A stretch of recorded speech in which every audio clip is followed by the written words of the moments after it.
Let's dive into the data for the United States. We'll start by mentioning Max Lorenz, who created a graph to show income inequality.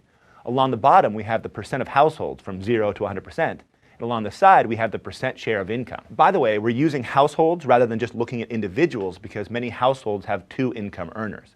So this straight line right here represents perfect income equality.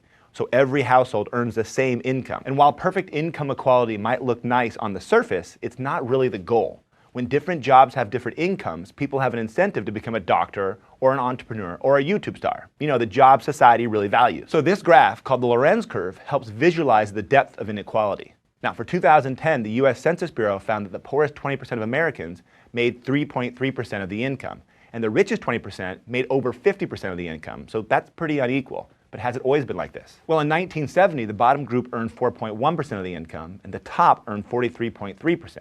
By 1990, things were even less equal, so the 2010 numbers are just a continuation of the trend. And it isn't just the poorest group that's losing ground.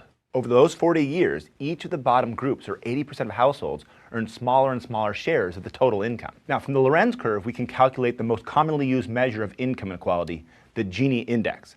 Now, without jumping into too much of the math, it's basically the size of the gap between the equal distribution of income and the actual distribution.